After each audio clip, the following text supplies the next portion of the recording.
Um, uh, okay. I'm going to be asking like a whole lot of questions over and over and over and over time, right? As the presentation goes on. Okay. Give me a sec to reorganize my screen.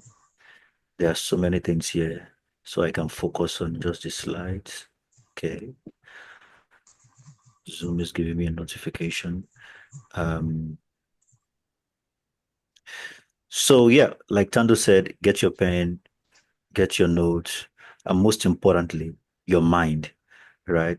The most important thing you need to make the most of this session is your mind. Because I'll be taking you on a mental flight, right? You know, to another destination and, to another environment, um, with a different perspective and different way of thinking, right?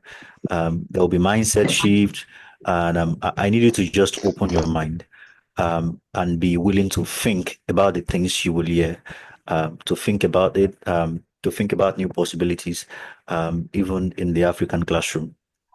Okay, I think you should stay here while I then present. Just give me a sec. Oh, oh, that's not what I want.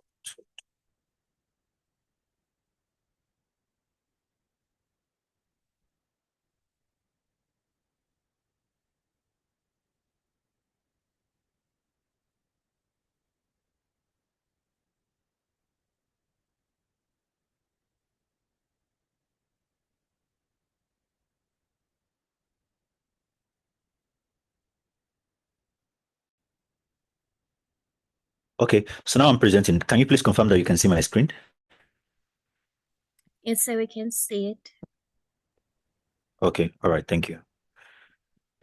Yeah, and one sec.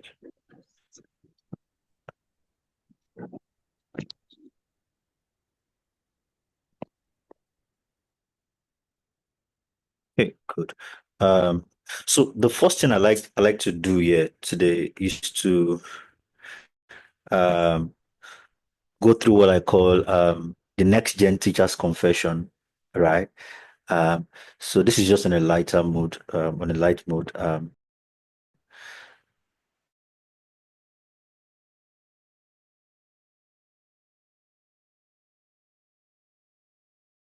Confession. Uh, Chat room, or you can type in the chat room and say, yes, I'm guilty of the above. All right. So yeah, here it goes. Say, dear students of tomorrow, I must confess, we have been teaching you for a world that no longer exists. For too long, we have hidden behind textbooks when we should have been exploring context. We have created classrooms that look nothing like the world you will inherit. We have measured your success by how well you remember, when we should have measured how well you can reimagine. I confess that we have drawn borders around knowledge when the future demands borderless thinking. We have separated subjects when reality demands integration. We have taught you to seek right answers when the future needs you to ask better questions. But today, I make a new promise. I will no longer be just a teacher. I'll be a designer of experiences. Your classroom will no longer be just four walls. It will be a Yes. launch pad for real world exploration. Your lessons will no longer be just about passing tests. They'll be about solving actual challenges.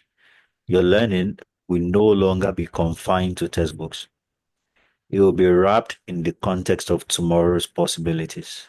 Because the truth is, school is meant to prepare you for real life. This time we made school look more. This is my confession, and this is my commitment. A next gen teacher. Okay, so I mean, I haven't read this confession, right? Um, uh, if you think you are guilty of uh, the first slide, right, you can type in the comment section and say, I am guilty. right? That's just on a lighter note. Let's start the session that way. Um, where you are right now as a teacher, right? Can you type in the chat room and say, yes, I agree. This is more or less like me putting this together, right? Okay, I have my eyes in the chat room. I'm looking forward to your response. Or if you're not guilty, you can type not guilty. Yeah, so that will give me a sense of how many people are on this call. That will help me to know if I have people with me here. If you are guilty, say I'm guilty. If you're not guilty, say not guilty. Okay.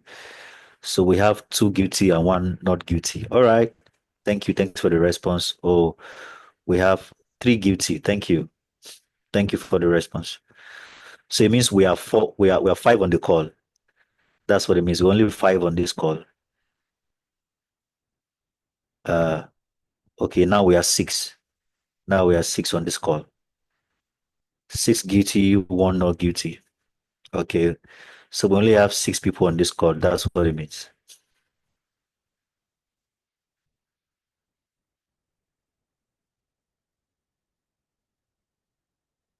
Okay, now we have seven people on this call. Not guilty. Okay. Now we have seven people on this call. Okay. Yeah. How many more people are we expecting to hear from? The courses were 13. Okay. Let's even have like 10 and then we can go. One, two, three, four, five, six. One, two, three, four, five, six. Still on the call. We need three more responses. Where are they? Where are the responses?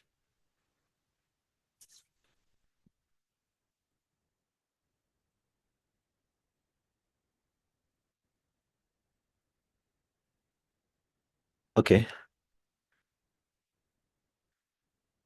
Okay, this is an addition. Right now we're eight on the call. More responses. Two more responses. Two more responses, and I will just take it that we are good to go. This will 10 in the room active. We can start the conversation. Yeah, two more responses, and then we can move on.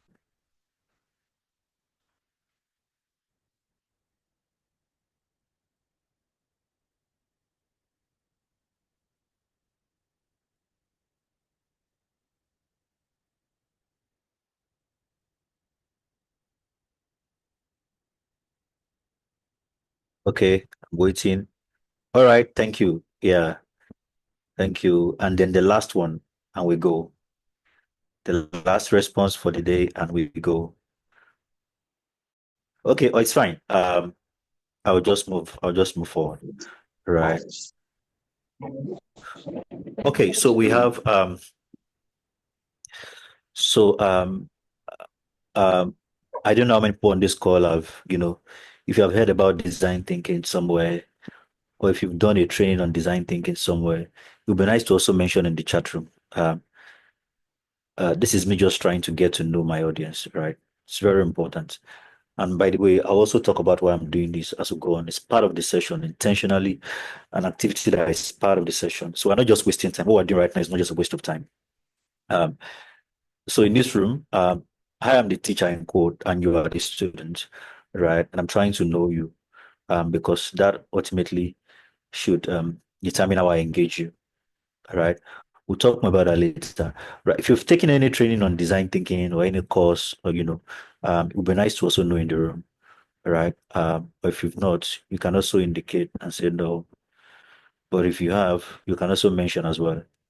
Uh, Let me get to know um, my audience on a deeper level, right? But the first thing we're going to be looking at here is why. Why design thinking? I mean, why is it even important, right? Before we move into the framework, understanding the framework behind design thinking, right? Why is this important for us today in Africa? Why should we talk about design thinking? Okay, I'm going to play a number of videos, right? So please pay attention to the videos. The videos are going to they're going to say several things about where the world is today, right? And this video is to create a base for us as we get into the conversation of why design thinking. Okay, thank you, Sarah, for that response. Thanks a lot. I really appreciate that. Um, as we get into the conversation, it's important for us to have a reference point, right? Where does the world sit today as regards education, right? How are parents, how are industries, how are they viewing education, right? How do they see education? Because one thing I've discovered is that in the education sector, we have a perception, we have a perspective, a perception about education, right? That most of the time doesn't align with how the world sees education, right? It's a spectrum. On one end is the education sector, the people in that sector. On the other hand is the entrepreneurs, is the world, is the market, is the societies, industries. They have a perception about education. And on the left hand, on one end is the education sector, the teachers, the school leaders. They have another perception, and there's no equilibrium, right? Let's see what these videos have to say about, uh, let me share my audio. Huh. Let me share my audio, share computer sound.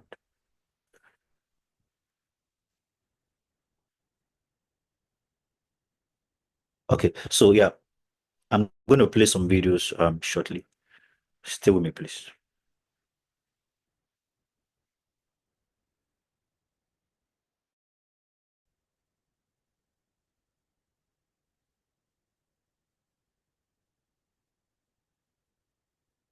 My What's the daughter most never important go thing to that we should be school. talking She was about born that in isn't getting enough attention right now? 2023. If she followed schooling system is not preparing people for a world that exists. You know, we haven't grasped the fact that AI is going to be the biggest, most disruptive. What's the most important thing that we should be talking about that isn't getting enough attention right now? The schooling system. I think the schooling system is not preparing people for a world that exists. You know, we haven't grasped the fact that AI is going to be the biggest, most disruptive technology in the lives of our children, and that the jobs that we think they might be able to go into probably won't exist. We need to have a radical look at this idea that children should go to school with the same age groups or study a certain set of topics, or that it should be topic based at all. We need to explore, are there better models for the schooling system that prepare people for the world that we're going to be in? Okay, that's the first video.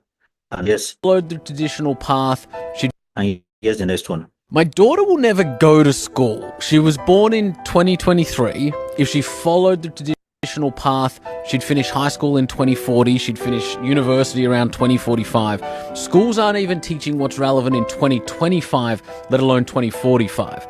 The entire system was designed in the 1800s to produce factory workers, and yet no one stops to ask if school actually prepares kids for the real world. We just kind of assume it does because that's what we've been told. The fact that saying my daughter won't go to school is controversial only proves how deeply conditioned we are. The modern world rewards independent thinking, real-world problem solving, and adaptability, none of which comes from memorizing textbooks in a system that was designed 200 years ago. She won't go to school because we value education too much. She'll learn the fundamentals of reading, writing, maths from tutors, but she'll really grow from solving real-world problems, being around great people, experiencing life beyond the classroom. To be clear, school isn't just a waste of time, it's worse than that. It conditions kids for a world that no longer exists, setting them back before they've even started. Okay, yeah. Yeah, two videos. I mean, please, can you confirm that you heard the content? I mean, you heard the information in the video, you heard what he was saying. Please, can you confirm in the chat room? And while you're confirming as well, can you also like share your thoughts on what you think about what they're saying? And I'll start with myself. I think we have we're in the midst of a generational shift. We're in the midst of a generational shift, right? Um, we have we have a new generation of parents that's emerging, and we have a new generation of learners that's emerging, and we also have a new generation of society, right? So on the part of the learners, on the part of the parents, on the part of the industry, society, the market, there's a shift across these various areas, right? And so this shift is repositioning, redefining what education should look like. I have my eyes on the chat room. I mean, I want to hear from you in the chat room. If you listen to the video and what you think about what the video, was talking about. Oh my, yeah.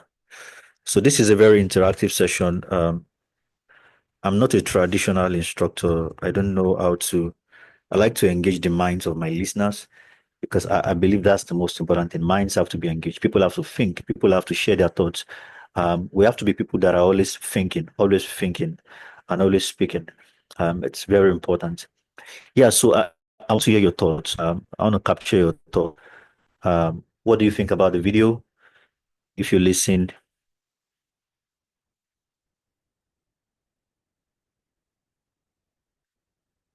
or if you didn't, or maybe if you didn't hear the content of the video, you can let me know.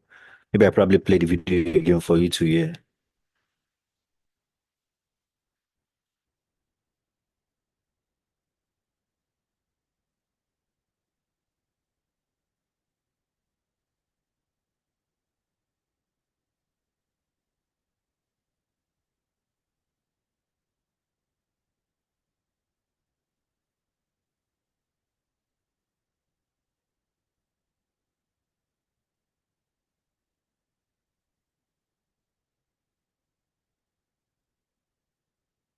Okay. Yeah. Oh, amazing, amazing. Let me start with Kutlo. Kutlo says, I listened to the audio and it is the sad truth. The general education system of today does not equip learners for this world. Thank you for that response. Divine Touches, I heard it. I share in that thought. Most schools are not preparing children for the future, but for the past. But things are changing now. Some schools are already repositioning themselves. Absolutely. Things are really changing. Some schools are stepping up to the task. There's already a paradigm shift. I agree with you. The second video really points out the truth because we are not even teaching anything close to 2025. I support that. Thank you. And yeah, Peace Mango says, I had the content of the video. Well, that's just to create a premise, right? Like an anchor for this conversation, right? So I'll go forward, right? Why design thinking? Why? Yeah, Beatrice says, I listened to the audio and it's assumed that most schools are preparing learners for the world challenges, but they are not. Thank you for mentioning this. There's that assumption. Yeah, there's that assumption, right? Oh, we are doing it, but then it's not certain, right? There's that assumption. Many schools think they are, right? But they aren't. I will show why, they probably are not, right? I will also have schools that are, standing up to the task. So thanks, BT, for that response. Peace Mangoes, I think it's an eye opener to us that we should not sit and relax in the traditional teaching method since AI is fast approaching. Absolutely. And Sarah says there's a disruptive mindset shift where tech is taking over and our education should be more on solving problems. I agree with you. I agree with you. Yeah, thanks for these amazing responses. All right. So there's a question on the screen. Which of these two students would thrive in a complex world? All right. What do you think should be the answer? We have Amaka and then we have Tunde. Amaka scores 90% on every test, but panics when she needs to solve a real world challenge. Tunde struggles with tests, but can build a solution when a real problem arises. So, which of the students do you think would thrive in a complex world? Is it Amaka or is it Tunde? Yes, it's Tunde. Yeah, thank you. Yeah, I also believe it's Tunde. Johnson says, for me, most schools think out of the box beyond classroom teaching and thinking of parents, students solve problems for themselves. Okay, I hear you, Johnson. Thanks for that response. Okay, yeah. So we all believe it's Tunde, right? Awesome, awesome. Let's go forward. So why design thinking? Here's the core problem. Data is very important, right? One thing I'm trying to do, right, is to let us start from the stance of today, right? What is the reality today, right? Where is the world today? Where is Africa today, right? And what are the problems that exist? Look at this information here, this data here. It says 11 million young Africans enter the market annually, but only about 4 million formal jobs are created. Think about that. 11 million young people enter the market annually, and only about 4 million formal jobs are created, right? So there's a gap of 7 million, right? So think about the compound effect of that, right? On Africa as a continent, on our economy, on our industries and society, right? That's very heavy. This is one of the data that keeps me awake at night, that keeps me doing the things I do, right? Because there is a big problem here, right? There is a big, big problem here uh, that needs to be solved. There's a big problem here. As reported by the African Development Bank, AU, African Union, World Economic Forum, they're saying these things, right? So this means that we need a new generation of creators, right? People that are problem solvers, people who know how to identify problems, solve them, turn them to opportunities, create opportunities for others. We need an education that promotes, that enhances that reality, an education experience that can create creators, right? And on a technical level, the thing is, it takes a problem solver to raise another problem solver. You can be a great teacher, but not a problem solver. So you can be a great teacher, you are good at teaching your math, you are good at teaching your English or your science, but actually you don't have the capacity to nurture or to raise a problem solver, not from the context of the school environment, but from the context of the real world. Because problem solving in the real world is not the same as problem solving in the classroom. They are two different things, right? So that's why you come. It takes a problem solver. It takes a creator to raise or nurture another creator. It takes a problem solver to raise another problem solver, right? So you can be good at teaching, and I teach maths, I teach this, right? But then you are not a problem solver. Now we're talking about why design thinking, right? Please stay with me. So um, in Africa, just one sec.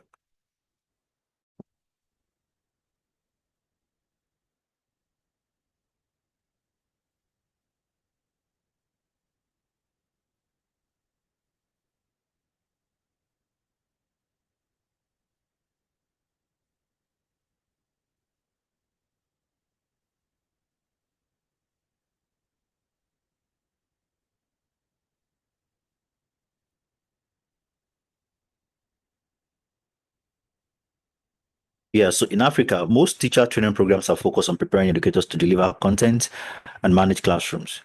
They equip teachers with lesson planning, assessment strategies, and student management techniques. And all of these things are very valuable, right? But the challenge is that they are designed for static and predictable environment, right? The classroom environment is mostly static and very predictable, right? You have a term. There are three terms, right? There are 3 months in a term, right? Everything is planned. Everything has been from the beginning of the term. We know how the whole thing will look like, right? The real world doesn't look that way, all right? So there's a high level of predictability, right? You hear when they say we live in a VUCA world, volatile, uncertain, complex, and ambiguous, right? That's the real world. The problem is that the world outside the classroom doesn't operate like a fixed curriculum, right? It is unpredictable. It is unpredictable. It is complex, and it is ever changing, right? It is unpredictable. Think about that. It is complex and it's ever changing. So the reward requires something beyond good teaching. It requires design thinking and problem solving skills. These are rarely embedded in teacher training programs, and as a result, you have classrooms led by teachers who are competent in delivery but disconnected from the mindset of iterative, human centered problem solving that the world demands, right? In fact, the entire education system in most African countries is modeled around solving simple problems, right? Problems with clear questions, clear answers, and step-by-step procedures. Please look at this, right? Look at this, right? Our education system in Africa is mostly built on simple problems. There are two categories of problems. We have simple problems and we have complex problems, right? And we're diving into them. Simple problems, they are problems with clear questions, clear answers, step-by-step procedures. But the real world, from business to governance to social impact, is powered by complex problems, ones with unclear solutions. The world we live in today is in review, right? The United States, they have problems that they are looking for solutions, right? Everywhere across the continent, right? We're dealing with complex problems, right? Shifting variables and human needs at the center. And when teachers don't engage with design thinking, they unintentionally replicate this gap. They prepare learners for a theoretical world that doesn't exist, not the complex world that will fit. So why design thinking? One, because great teaching is not enough. You can manage a classroom, complete your syllabus, and grade fairly, and still not prepare learners for life. It's because the future belongs to problem solvers, not just content receivers. Africa's growth depends on raising a generation that sees problems as opportunities to create solutions and not as barriers to avoid. Right? You saw that statistics. 11 million entering, only about 4 million formal jobs are created. Right? Look at that gap. Because our education system was built to solve yesterday's problems, not today's or tomorrow's. And design thinking provides the mindset and tools to close the gap. So this is why we're having this conversation around design thinking, right? Now I'm going to ask a question. Do you agree, you know, do you agree with what you have seen, on the why? What do you think about the why, right? Do you agree with the why around design thinking? While you're thinking about that, let me spend some time to talk about simple problems and complex problems, right? And provide more insight in that regard. You said here that simple problems are they are problems with clear solutions, clear answers, problem with clear questions, clear answers, and step-by-step procedures, right? So a simple problem is very, very clear. When you see a simple problem, you already have an idea of what the answer can be. Because if it's not A, it's going to be B. That's in the category of the multiple choice. If it's not B, it's going to be C, right? It doesn't promote deep thinking. It doesn't promote divergent thinking. It is more convergent in nature, right? The goal is to quickly converge, to meet at a point quickly, right? It doesn't take time to solve a simple problem. Within minutes, you have gotten to the answer, right? That's what happens.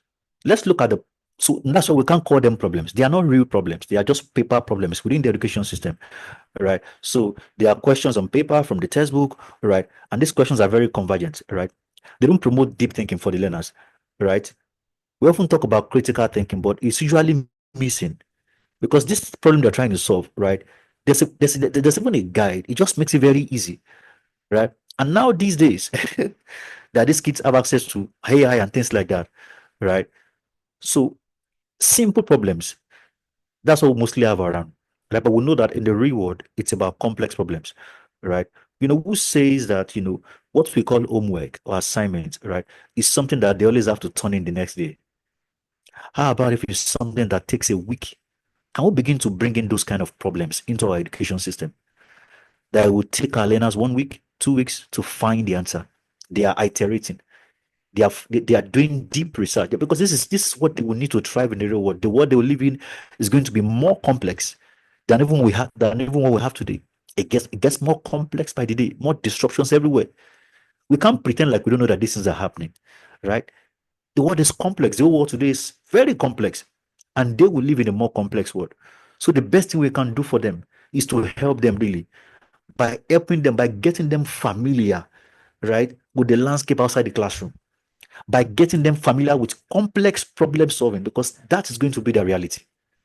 That will be their reality. They will face complex problems.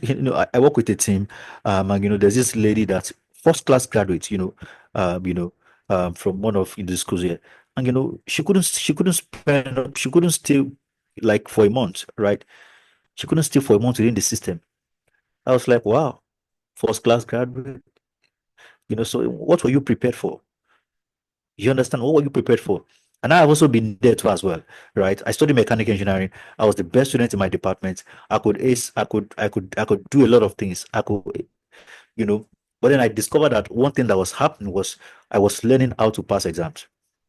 Right? I knew how to pass exams, right? But I wasn't really preparing for the reward, right? Because when I went out, I was stuck. And that's the reality of many graduates today. They get out and they are stuck. They are like, what is going on? Right? I've been reading some reports lately about college graduates in the United States saying that they feel that their college still was a waste of money. Right? You can check it up on Google. You see Gen Z college graduates saying the saying college is a waste of money. Just type it on Google, you see it. Those articles started popping up in the last 2 weeks, and there are talks around that. The world is changing. The world has changed. So many things are not just no longer the same anymore. Right? So yeah, I have my eyes on the chat room. Tell me what you think too. Yeah. Peace Mango says then it means without design thinking, You can produce learners with quality grades, but unable to solve problems in real life setup. Perfect. Perfect. Yeah, PC Mango. That's it. That's it. Perfect. Perfect. Right. And that's why, someone talked about the issue of assumption the other time. Yeah. So we need to be very, very clear. There has to be clarity.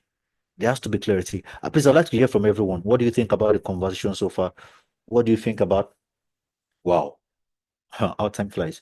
What do you think about the why? What do you think about the why? What do you think about the why? What do you think about the why? Do you agree with the why? Do you agree with what you see here? I'd like to hear from you. How many are we in the room now? We're 14, okay?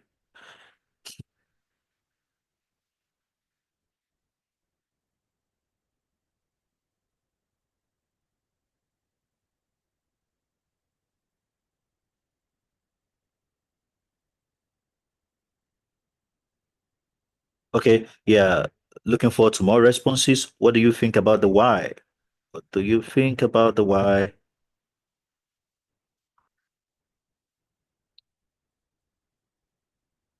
Okay, Johnson said I agree with what I'm saying here. Okay.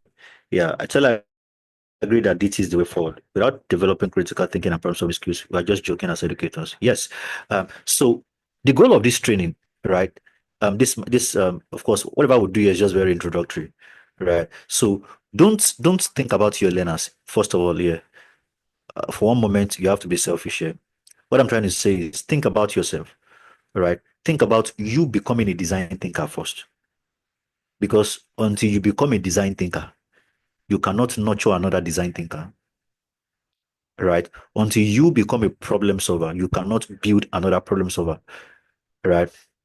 Yeah, because it's without design thinking, you actually design a complicated problem. So yeah, the why is crucial in our lives. Yeah, very crucial, right? So again, this is about you becoming a design thinker. You need to become it. You need to embrace the mindset of a design thinker. And that's why very shortly we are going to go into the framework, right? You need to embrace it. You need to embrace the mindset. It must become your lifestyle on a daily basis, right? Okay, so I'll just move. Yeah, I think because the teacher is more theoretical than practical. Application of theoretical concepts lacking. Yeah, thanks, Peace Mango. So let's go forward. What does design thinking offers? Right? It prioritizes human needs. Yeah, that's talking about empathy. Right? Design thinking is very big on empathy. It encourages idea exploration. These are things that design thinking offers that is lacking in our education system. Right? Test real solution. Learners get to test real solution. Right? And it's very iterative and flexible. Let me share my experience with some students from Botswana around 3 years ago. ECDG, we are into research, but our research is more reward, not academic research. We don't do academic research. Our research is more industrial, more society based, right? So, um, so we interviewed these learners from Botswana, and so these kids were, I can't remember the name of the school now, but these kids were broken down into groups, and they were asked to go into their community and look for problems that they would want to solve, right? So one of the groups discovered that there is this particular community um, that was connected to a cliff, and the water that the community was feeding on wasn't actually clean. What water was actually acidic, right? And that's a problem. So you thought about it, how do we solve this problem? We need to build something that will stand between this cliff and the community, so that this community is going to be getting access to clean water, right? So they came up with a water purifying machine, right? So they had to build the water purifier machine. I saw the whole thing, the image captions, the whole journey towards building the thing, how we started and all of that, right? You know, that's a very powerful example. That's what we're talking about. That's what we're talking about. Who says, because learning is not an answer. I hope that will make some sense, right? Um, we cannot the outcome of learning cannot be weak and not have impact on society. Not real time. Some people will say education is no, no, no, no, no. That we have it to be future result of future impact. No, no, no, no, no. That's not correct. Today we are seeing education having real time impact on society, having real time impact on people. I'll give you a very practical example. Another one. Um, I one of the schools we work with sometimes then, they were consulting for. And so we're having this design session. We have what we call design session with teachers, design thinking moments. So we're just designing, right? So there was a topic for primary three students, and the topic was, common illness in the community. Traditionally, you just go to the class and just put the notes. Maybe you want to do some drawings and just a traditional approach. Yeah. But then we said, okay, right? Design thinking says, right, empathy. Design thinking says empathy, right? We're going to start with empathy, right? So the first thing that this kids would do was to go into the community, right? To go and interview adults in that community and ask them, have you been sick in the last 1 month? What was it about? Right? So that was the first thing.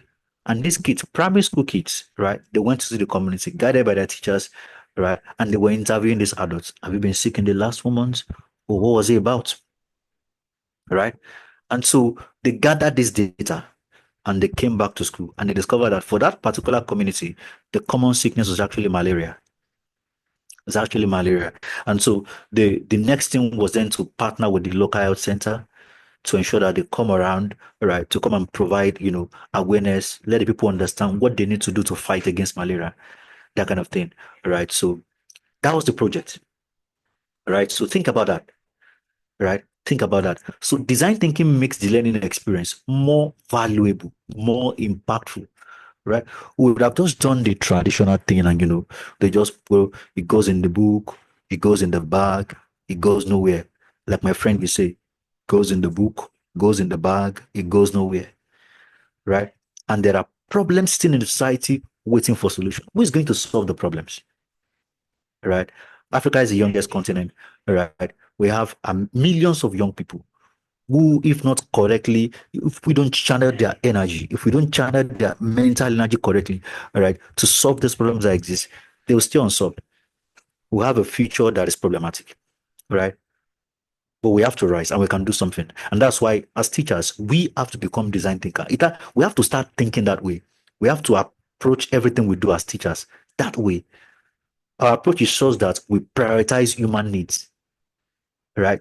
It's not about the scheme of work. It's about the scheme of things. What is the scheme of things, right? When you have the scheme of work, you know that, oh, I need to prioritize the scheme of things. I need to prioritize the skills for work and the skills for life.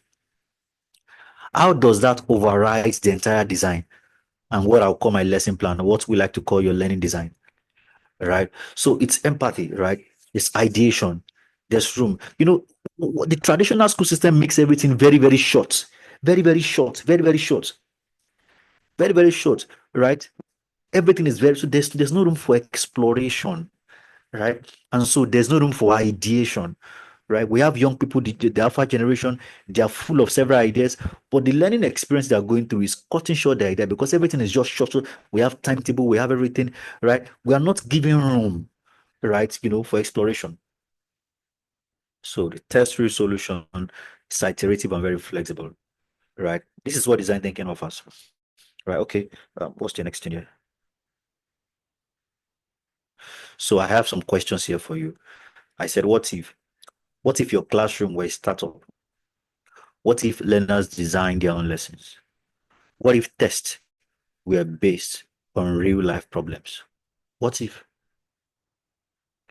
What if? I started this session by saying that open your mind and think about new possibilities. What if you solved one of the biggest problems facing African education? That's you as a teacher. We have a generation of teachers who complain about the system, who complain about the problems. When I hear teachers that complain, I know they are not design thinkers. A design thinker will not complain. A design thinker will look for a prototype. Now, I'll talk about prototype later as we go on under the framework. What if your approach to life mirrored how innovators build products? Because design thinking is a global phenomenon. It's cut across every industry. Design thinking is the secret behind industries. We'll get a shot. What if your journey as an educator becomes a model for design-led living? These are salient questions, something for you to think about. Before we shift how we teach, we must shift how we think. Design thinking starts with the mindset. It starts with the mindset. You have to change your mindset about teaching, about how you approach teaching, right? It starts with a mindset. It's the mindset that you are a problem solver.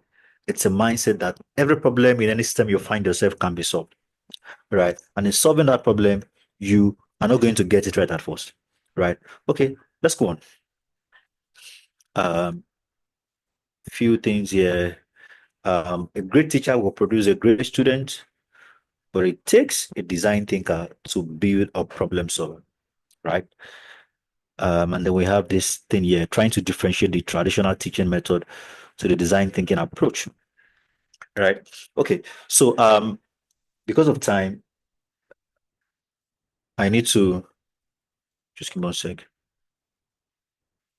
Yeah, I need to move into the design thinking framework. But before I move into the design thinking framework, right?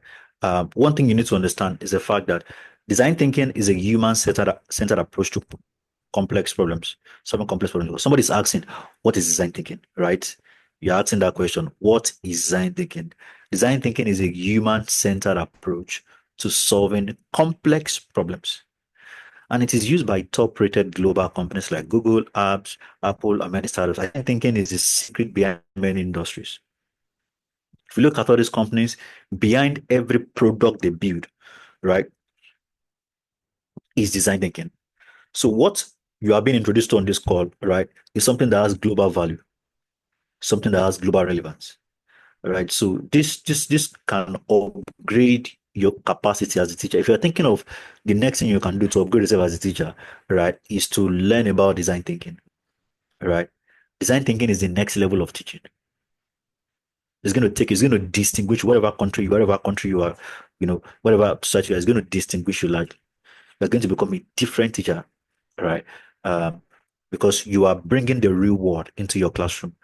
You are solving problems the way Google is solving it, the way Apple is solving it, the way many startups today are solving it globally. There's a secret behind industries. Very powerful. So we are going to move into the design thinking framework. Before we get into the framework, let me catch your thoughts in the chat room. What do you think about the conversation so far? What do you think about the conversation so far? Tell me something you have learned or something, that you're thinking about. Just share your thoughts with me. Like I said, I'm engaging with minds, so I always want to keep catching you in your thought realm. Where are you? Where are you? Let me try to know where everyone is right now. I said I'll take you on a mental flight, so I need to know where you are right now. What are you thinking? What are you thinking? Is it that you have learned something, or you have a question, or you are seeing something you could do differently in your classroom by tomorrow? Just let me catch your thoughts. Let's know where you are. All right. I have my eyes on the chat room, waiting for your responses.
Okay.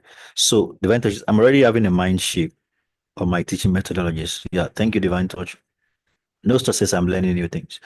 Uda says, I'm thinking of how we say we prepare students for the future, yet we barely use design thinking. This is opening my eyes. Thank you, Uda, for that response. And Sarah says, it's interesting. Thinking about how I am trying to penetrate into public schools for PD for teachers, but realize there's need for growth mindset with administrators. This class is dope for the shift. Absolutely. Thanks, Sarah, for that feedback. Yeah. Okay. So I think we can just go forward then, right?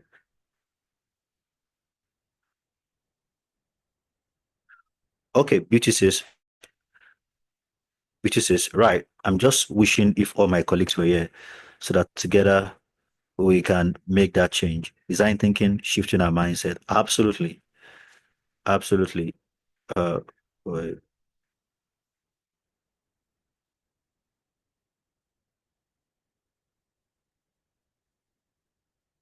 give me one sec. I want to make this bigger. Uh, uh, uh, uh, uh, uh.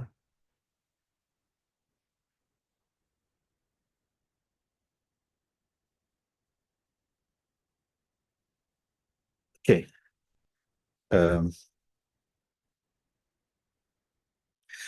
oh, sorry. Give me a sec. I want to quickly join with my second device.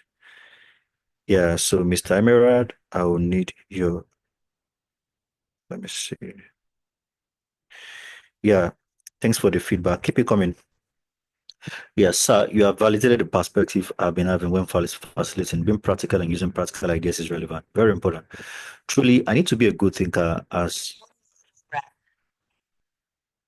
I need to be a good thinker as teacher to be problems. Okay. Right. Problem solver and impact my learners. Absolutely. I see.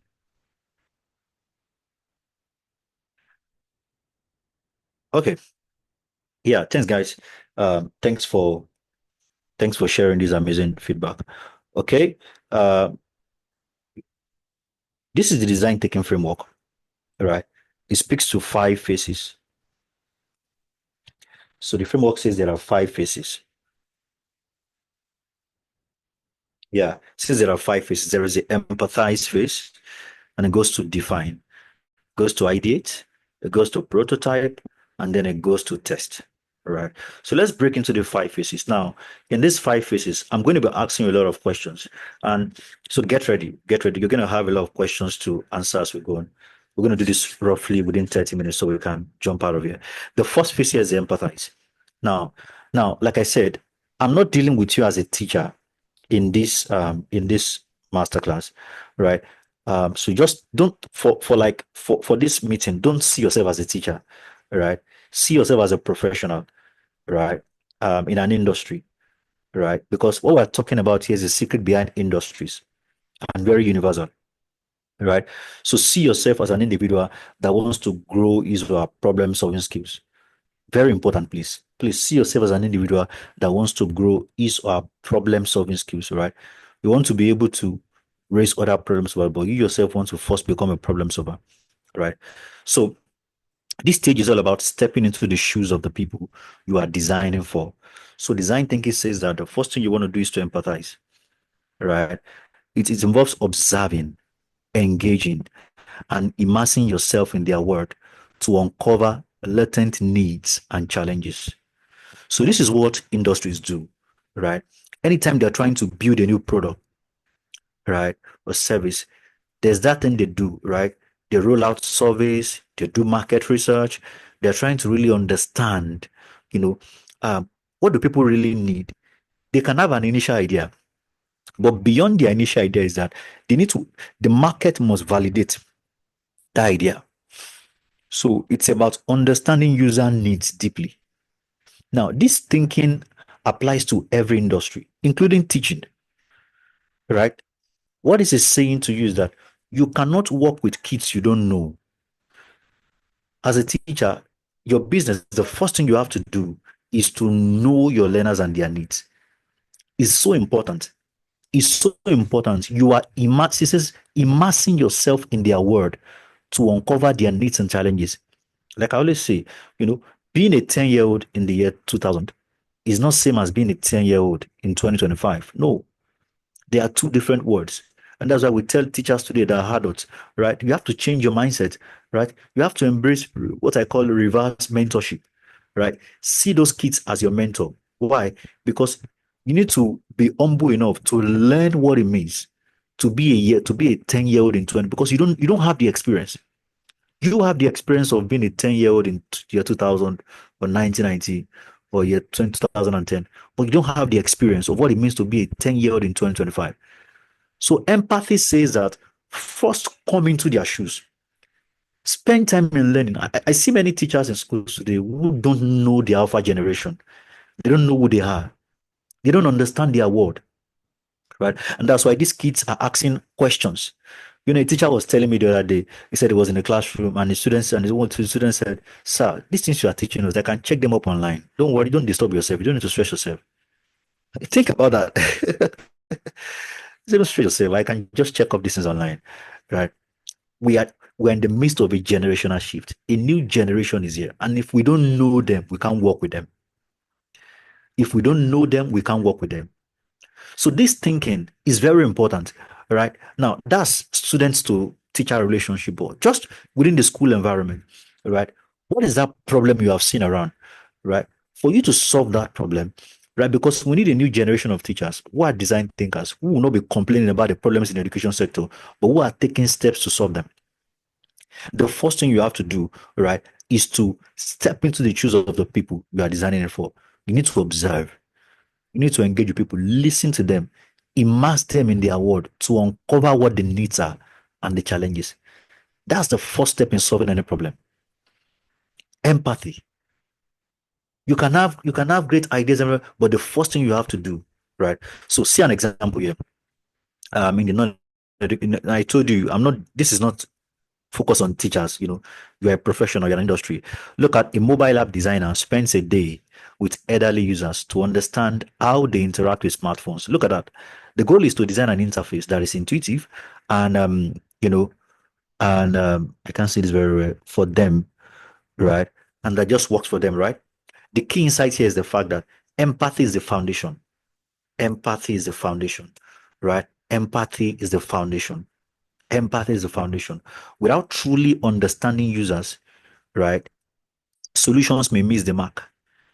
Empathy is, can you think about, so now we're going to do, this is going to be time for an application, or for time for application, right? So Mr. Emerald, maybe this is where you want to, um, break people into rooms, or if we don't need to break, maybe we want to just have the conversation right here on the call. Can you think about, a problem you've once observed within the system, right? So because we're all teachers here, we're talking about the school environment. So at the time you observe a particular problem and then you try to solve the problem, it didn't work, right? Can you think about how embracing empathy might change the game for you, right? So that's the question. That's something we need to quickly work on. Before we do that, let me tell you one of my experience. So there's this university, Carnegie Mellon University, uh, Carnegie Mellon University. So there's a program like that, and some of us had to like jump on their platform to take some courses. And so when we jumped on the platform, right, they offered us access because we're part of like an accelerator, right?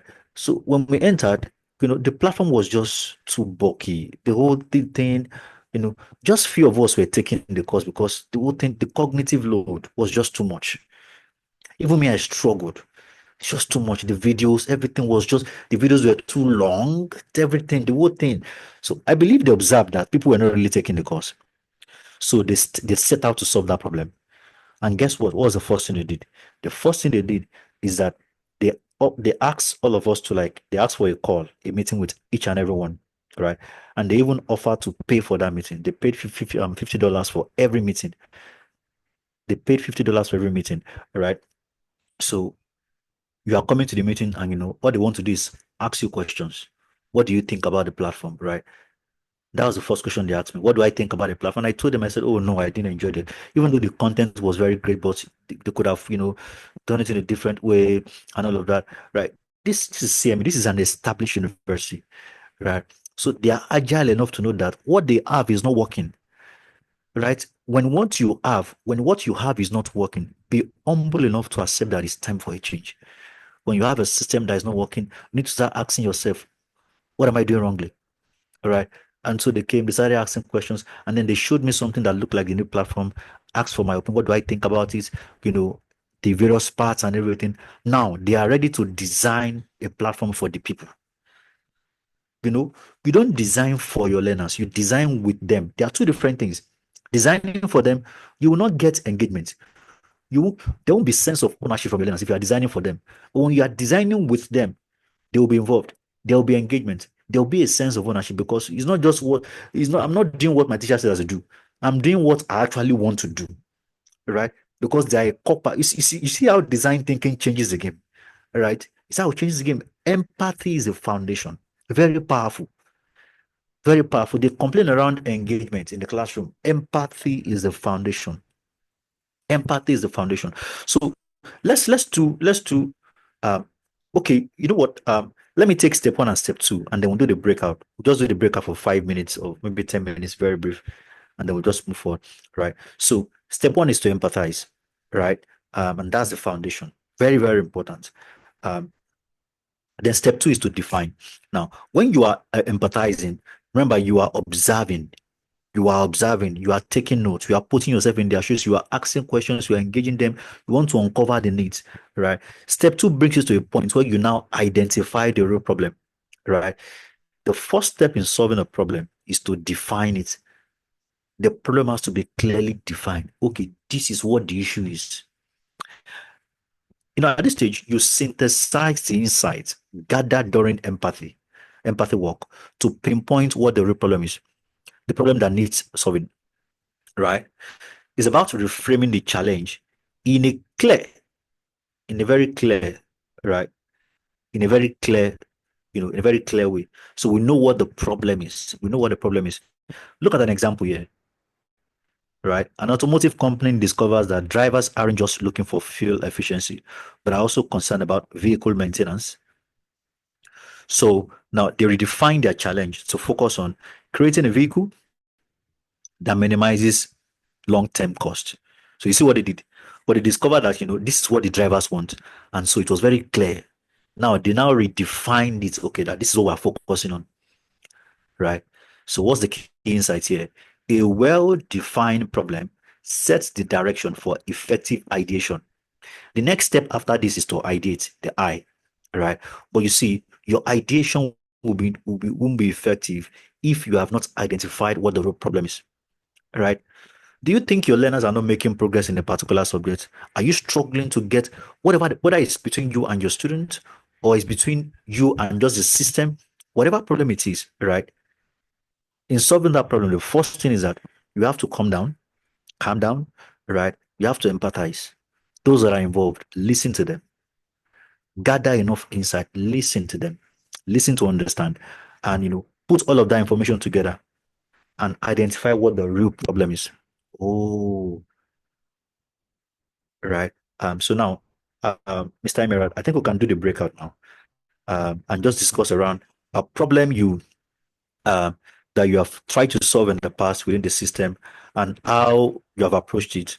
And, if you decide to go through this part, right, what difference do you see it making, right? How could you have solved the problem in a better way by empathizing and defining, right? So think of a problem you have experienced in the past, whether within the school environment or outside the school environment, and think of how empathizing and defining could have probably, enhanced the problem solving. Yeah, over to you. So I think we can do this for the next 5 to 10 minutes. Like how many breakout room? Nisi, are you there? Maybe two is enough. Okay, maybe three. We are 70, maybe three. Yeah, three. Three will be good. Five, five, five. Okay, Nisi, Yes, I'm here. please kindly create 3 breakout rooms. Just name it Group A, Group B, Group C. Did you get me? Yes, I'm making them. Okay. So so in the next 1 to 2 minutes, the breakout room will be created. Yeah, So awesome. So what we'll do is that I just check the everybody should check the participants' name, how the list goes. So starting from Beauty, Chantel, Divine Touch, Francis, and Alda. You'll be in Group A. Beauty, Chantel, Divine Touch, Francis, and Alda. You will be in Group A. Johnson, Champagne, Molatlo, North Star, and Simango. You're going to be in Group B. Then Sarah and the other two persons down did not put their name there, and Tando. Yeah, you'll be in Group C.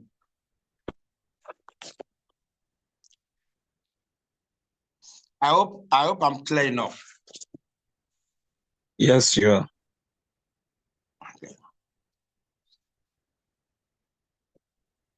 Okay. So Nisi, we are waiting for you.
Hello, Tando. Hi, Sarah. How are you? I'm good. How are you? Oh, fine, thank you. Hi, Kuto. Welcome. Thank you. What are we supposed to actually to discuss?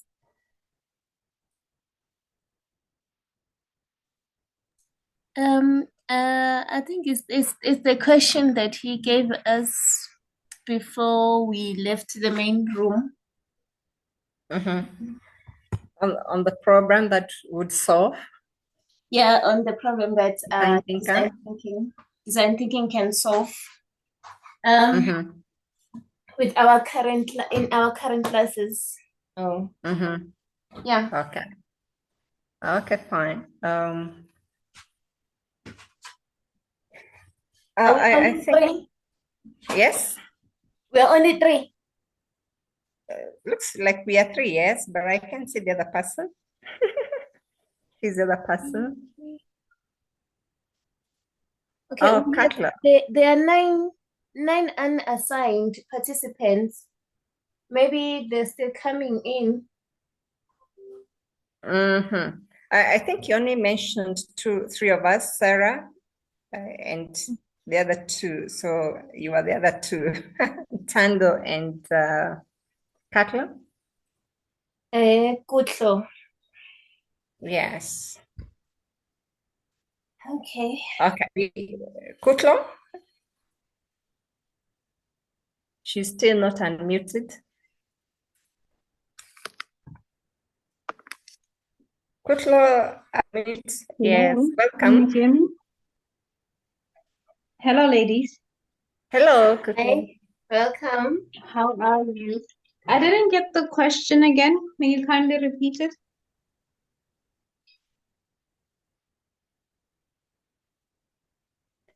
We are supposed to discuss how to use design thinking in our classes to solve some of the issues we face in our classrooms. I think that was the question, if I got it right. Yes, yes. So Okay. what's the problem in our classes? Mm-hmm. I can share, like in my class, I teach high school, and some of the boys and the girls in the classroom are a little bit timid, shy, have low self-esteem. They don't believe in themselves. And what I've done as a class, as a subject teacher, I came up with a club on SDGs. So during life skill lessons, and I take them through life skills lesson, they look at the issues in the world that are through SDGs. And last year we came up with a project-based talent show, and through showcasing how they would solve the problems in the world, and especially the problems that they face at home and the community, I saw them build their service team and their confidence. And some who really participated, also I saw some improvement in their performance. So that is one way I have tried to build the service team in the classroom. Thank you. Thank you, ma'am. Mm-hmm.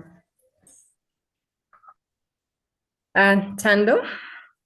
My challenges in my class. Okay, mine is an online school. So Yes. my learners, they do not have that physical teamwork. So they tend to like switch off their cameras when I'm like talking a group work, and then they like, hey, I need to go to bathroom. You know, they always shy away from teamwork.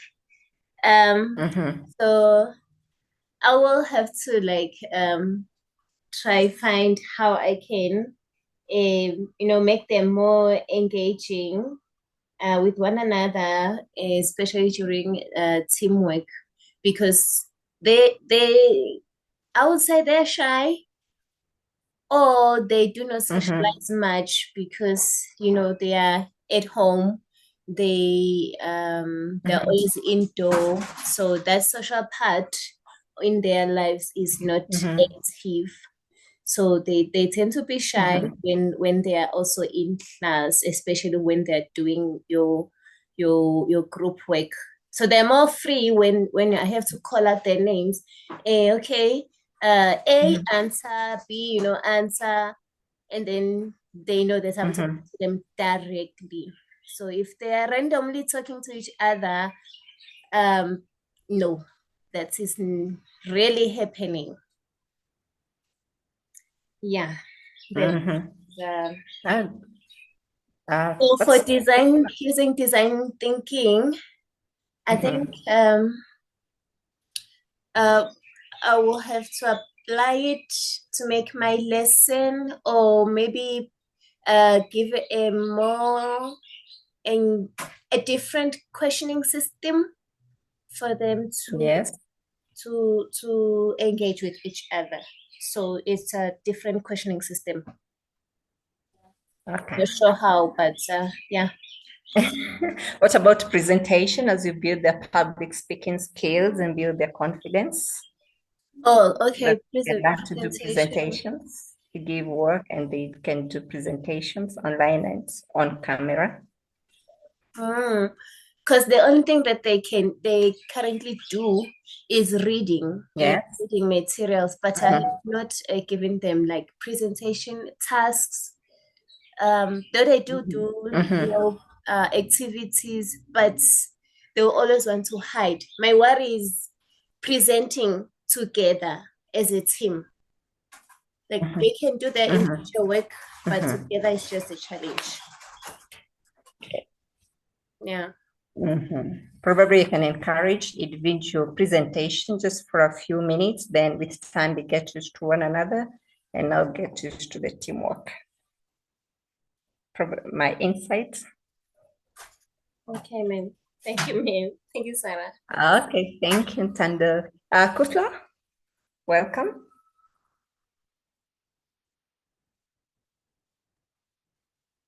Thank you, ladies, for the share.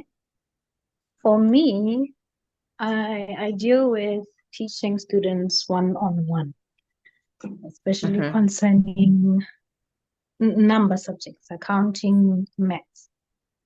And the biggest problem I've encountered or are still encountering is the attitude and relationship with numbers.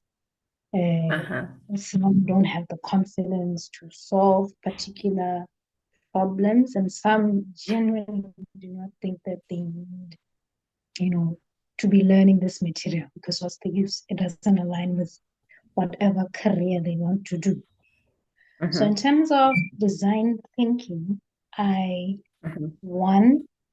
try to change the attitude towards the subject, to make them find the usefulness of numbers in simple day-to-day things. For example, let's say at the end of the month, the parent or guardian goes shopping at home. Go with your parent, make a budget of the things that you need in your household, memorize the amount that you need, or write everything down, tick everything that you get and everything that you don't manage to get, and give reasons. And then after that shopping experience, sit down and see, okay, this is how much we budgeted for, this is how much we spent, and this is how much we're left with. So that they get practical, hands-on experience and get to acknowledge and appreciate the use of numbers. Wow, that is beautiful. That's a nice way of solving the issue. Yeah, thank you. Thank you too. Thank you for sharing, Carlo and Tando, which is the next thing we're supposed to do.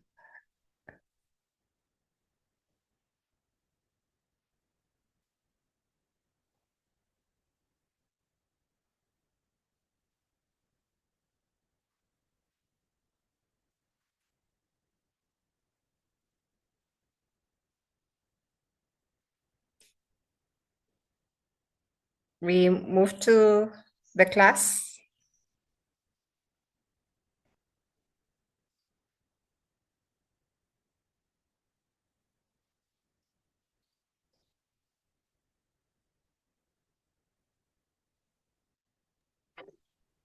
Sorry, you said we're done? You can go back.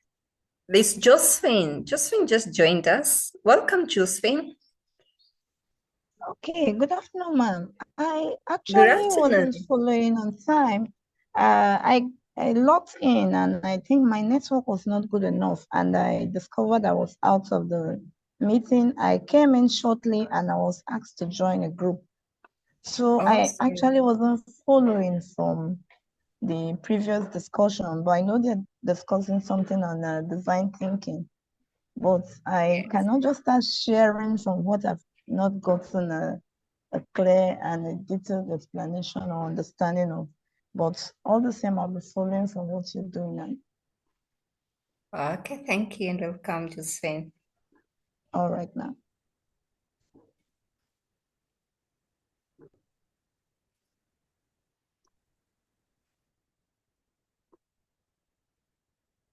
Okay, so we only left with one minute. 10 seconds counting down. Maybe they will want someone's going to present. Sarah, can you do it? Just a summary of what we discussed. You want to do it, Kutlo? Now that I have chaired, we delegate.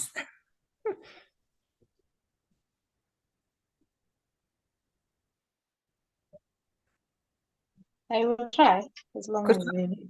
Hello? Okay. Okay. Yes. Yeah. I was saying fine. I will try. You'll do it. Yes. Okay, thank you. Thank you, Sarah, Kutlo, and Josephine.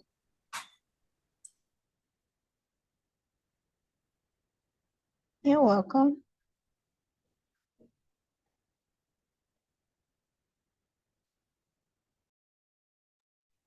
Welcome, Tando.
Oh, okay. Yeah, I see almost everyone is back.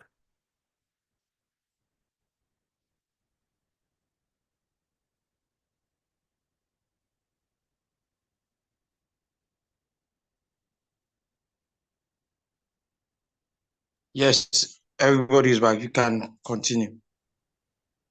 All right, thank you. So how did it go? How did it go? Let's have like one or two persons just quickly speak to us in 2 minutes, Yes, tell us how, from which group? yeah, from each group. Yes, real quick. So, Group, can we have you?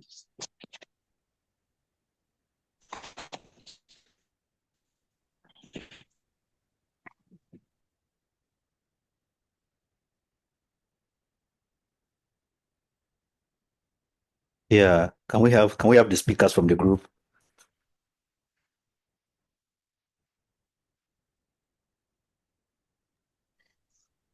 Group, can we have you? Okay.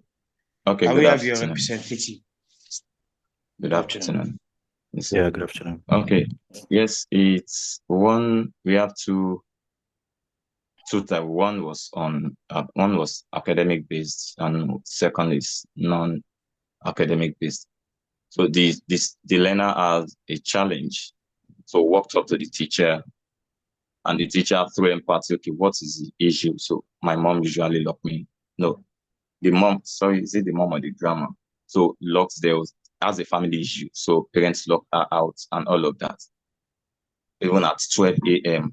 So the child was bothered and was not doing well academically. So the teacher took up the challenge. Okay, analyze the whole situation, met the family, and that's how that was resolved. And the child's performance went up. Because I didn't find the problem of solving it. So that's one. And the second, also one of us talked about a newly married woman who asked the question, okay, I'm a teacher, but I have a challenge. What I'm earning is not much, and my husband is already doing a lot. I don't want to be a problem to my husband to always demand it. So the person asked, what does she like? And she said business. So the next thing now, if it's business, that's fine. The first thing is for study your environments, analyze it, what are the kind of business thriving there, and what's not just the business thriving there, what are the needs of the people in that community. Maybe after identifying the needs, find out if someone is providing the need. If someone is providing it, if you look at, okay, yes, there's still room for you, or even it can be something completely new that you will start in that place, but make sure it's something that is a solution that is needed in that place. So don't just take your solution to where there's no problem. So, and that's how that one was solved. Thank you. Okay. Let's have from group B before our speaker reacts to demo. Representative from group B. Okay. Good afternoon, my people. Good afternoon. For we there was a little bit a network problem, within us, and I was trying to invite one of the coordinator to join us. But basically, from the experience, like where I work, that you cannot do it alone. If you want to be a solving problem, one teacher can be good in the theoretical aspect, while the other can be good in the practical aspect. So is to invite, and combine and collaborate together. One, for instance, in the science lab, in the science club, like the last time, that one of us is good in the areas of the practical, and the other one is good in the theoretical aspect. I will look at it that let's come together in order to be a solving problem. Why the first teacher will take the theoretical aspect of it. In the other way, the one that is good in the practical aspect will build on what the children have been taught. And in that way, the children were able to go on those projects one after the other to practicalize it. And at the end of the term, every student and pupils from the primary session were able to take, whatever project that has done all throughout that term to take it back home as a feedback to the parent, and the parent also appreciate it. Another one is, secondly, in a class, we have one of the learners that has a psychomotor, a cognitive problem. What we did was that to be able to interact with the parents to know what is the problem. And in that way, we understood that not only teaching, but it's also good for the child to also go in the practical aspect in order to enhance, the cognitive aspect of that child. And with that, the child was able to retain what he has learned through that practical aspect by bringing a problem solver, even within the class and outside the class. That is basically the experience. Thank you. Yeah, all right. Great examples. Thanks for the contribution. Great examples. So while we'll quickly run through the remaining three phases, that will also help us to also, give a deeper perspective to the design thinking framework, right? We've talked about empathizing, we've talked about identifying a problem. The next phase is to ideate. Now, this is where you brainstorm multiple ideas. This is where creativity is unleashed, right? The goal is to generate as many ideas as possible. Please note, as many ideas as possible. A design thinker haven't discovered or defined the problem, right, is willing to get into that process of brainstorming, right? There's a collaborative side to it, like someone was giving an example. There's a collaborative side to it, and there's an independent side to it, right? But to really get the most of it is embracing the collaborative side to brainstorming. This stage encourages thinking outside the box and exploring diverse solutions, right? When a teacher says, I've tried, the question is, have you really tried, right? How many ideas have you explored? How many experiments have you done? How many ideas do you have about this matter? How many people have you spoken to about this issue?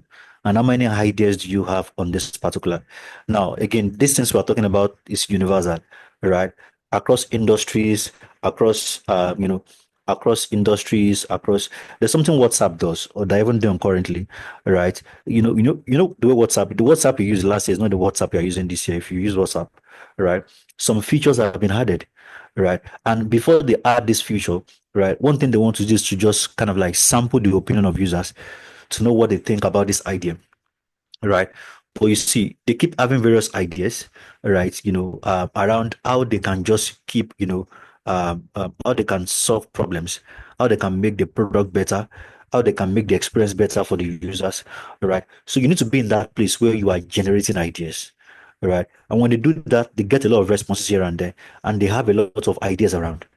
Right. So how many people have you spoken to? Right. There are some issues that you need to really speak to people. You have to embrace the collaborative side to the brainstorming. Right. So you can have a lot of ideas on the table. I'll tell you why that is important. An example is here. A design team at a tech startup holds a brainstorming session to come up with innovative features for a wearable health tracker. Look at that.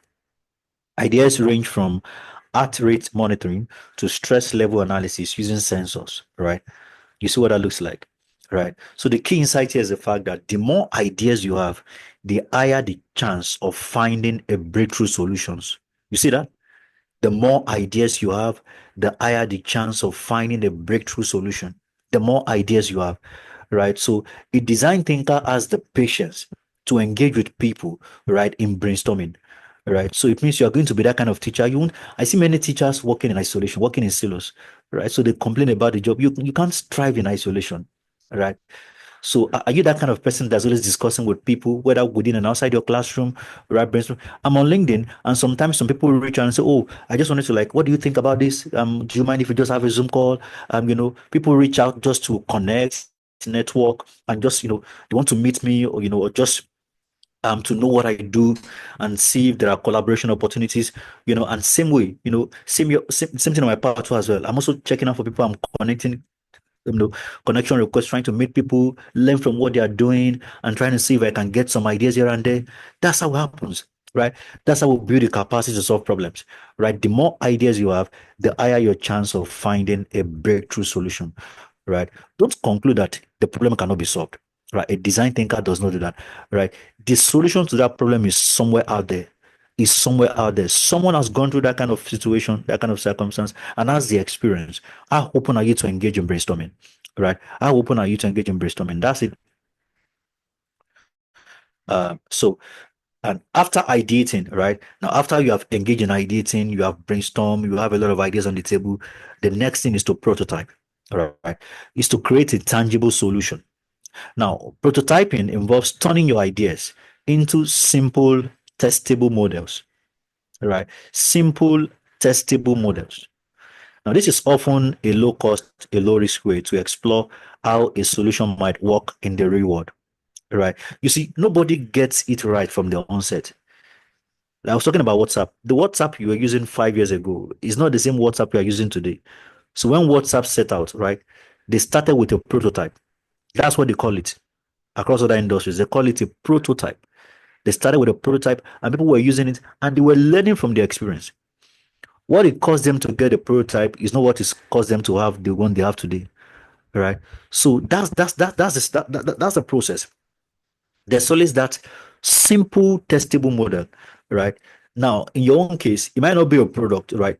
It might be an approach to a particular program. There's always a simple way to start, right? People often think about, oh, how are we going to solve? They look at the problem so much, it's overwhelming, and they forget about the fact that design thinking says start with a prototype, right? Start with a prototype, right? It might be that it's a program or an intervention within your school environment. And like, how am I going to start? You have discovered a particular need, right? Within your school environment, your school space. Like, how am I going to start this? Start with one, two, three persons, right? Start that way. You're going to learn with your prototype. You're going to learn, you're going to keep learning. That is what design thinking says, right? Start with a low cost, with a low risk. Don't try to do something big. No, nobody starts that way. That's not the process, right? Start very small, and it's a prototype. Learn from feedback, right? And a non-education example here is, a food company develops a small batch of a new snack product to test it in a local market, right? The prototype might be a basic version of the product used to gather consumer reactions and preferences. So think about that. The key insight here is that prototypes are not final products, right? They are just tools to learn and improve. Look at that. They are just tools to learn and improve. They are tools to learn and improve. One question I get from teachers a lot is, when we ask them to be innovative, to do project-based learning and things like that, they'll tell you, it's the traditional, everything is the curriculum, everything is, there are problems everywhere. There are problems across other industries too. There are problems in nations, but everyone is on the path to solving their problems, right? And you've got to have to start with a prototype. Nobody is asking you to do something very big, and no, that's not the first thing. That's never that design thinking says get a prototype. It's simple, it is low cost. It doesn't sometimes it won't even cost you any money. Slow risk. Start and learn from it. Prototypes are not final product, they are tools to learn and improve. So when you are doing design thinking, you start with empathy, get close to people, you define the problem, and then you bring up ideas. And next thing you want to start testing, you want to come up with a prototype, right? You want to come up with a prototype that's going to help you learn and improve. And the last phase is to test, right? That is where you try it. You try it, right? Before this phase is coming up with a prototype, right? One time like that, I built a prototype. It was a course, right? I discovered a particular thing, right? In the education sector, and I was like, okay, I want to solve this problem. And so the first thing I did, right? In fact, the first thing I did was to like create a webinar. And when I did the webinar, I got some response, and I was like, wow, people really need this. And then I just built a course around that thing, right? I built a course and then I rolled it out, right? So even the course itself is still your prototype. We keep iterating, we keep iterating, we keep iterating, we keep iterating. People are engaging and they are giving feedback, but you need to put something out there. There has to be a prototype, right? And then test it, try the solution and gather feedback, right? So testing means putting your prototype in front of real users to see how it performs. The feedback gathered is crucial to refine and iterating on the solution. Non-education example: a software company releases a beta version of a new feature to a select group of users. This is what they do. They call it a beta version, right? They open it to people to use it. Not everybody, right? By the time that group of people have used it, right, they collect data on the usability, the performance, and the satisfaction, right, to know whether they can launch it out or there's something they still need to improve before launching the next version up, right? The key insight here is that testing is about learning. Every iteration moves you closer to a solution that truly meets the user need. So testing is about learning. You're prototyping and you are testing. You're prototyping and you're testing. As a teacher, how this applies to you is that you have to see every lesson as a prototype. Every 30 minutes, 45 minutes you spend with your learners, see it as a prototype. See it as a prototype. See it as a prototype, right? Don't make it a final product. We said about prototype. We said prototypes they are not final product. Prototypes are not final product. They are tools to learn and improve, right? Do you see every session with your learner as a tool to learn and improve? Or most of the time, you are very conclusive. Once the class is done, pam, pam, pam, that's all. You forget about it. Design thinking says when you come to the classroom, know that what happens for the whole day is a prototype. Be very, very observant. Be very, very observant, right? Look at how your learners are responding every moment to the learning experience. Learn from that experience to see how your next lesson, right, can be a better version of your delivery, right? So design thinking says come to the class and see every session as a prototype. In fact, design thinking says design the learning with your learners and not for them. Design thinking says get to know the background of your learners, get to know their passion, get to know their interest, and see how that can be infused into the learning experience. Right? Design thinking says put your learners first, not you. Put your learners first, not you. Put your learners first, not you. Very crucial, right? Uh, uh, um, and when you start thinking this way, right, it changes everything around how you approach what you do in your classrooms because you're going to be open. You'll be more open than ever to feedback. As a wrap up, this is the last thing I'm going to say. I was speaking to a student and she was sharing an example that, she had with one of their teachers in their classroom. At the end of the term, this teacher came to the student and said, dear students, I'd like to hear from you. What do you think about me this time? What do you think about how I've taught you? Do you think you like it? And things like that. So the teacher was asking the question at the end of the term. And so he was very shocked that day because he heard a lot of things and he felt so bad. He felt bad that, wow, these bad comments that these listeners have to say about me, right? Now, as a design thinker, you will not wait till the end of the term.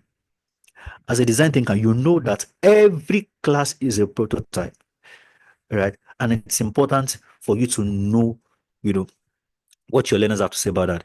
The thing with the design thinking phase is that they are interconnected. At the initial stage, you can go 1, 2, 3, 4, 5. But after that, you can go from 5 to 1, 2 to 4, as the case may be.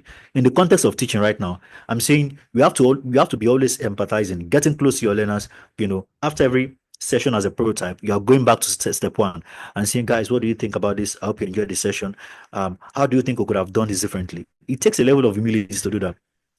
Teachers, a number of teachers are usually very proud to ask that question. I mean, you're trying to subject your performance to your learner's opinion. How does that even sound? But I tell you, you can never be effective until you subject your performance to their opinion, right? Because they are the users. They need to tell you what they think about the learning experience. You have to prioritize their needs, their experience, what they think about the whole thing is very important. That's how to deal with the generation of learners we have today. So I'm going to stop here for now, and then get I'm going to stop here for now, and this is where we just get do I have things in the chat room?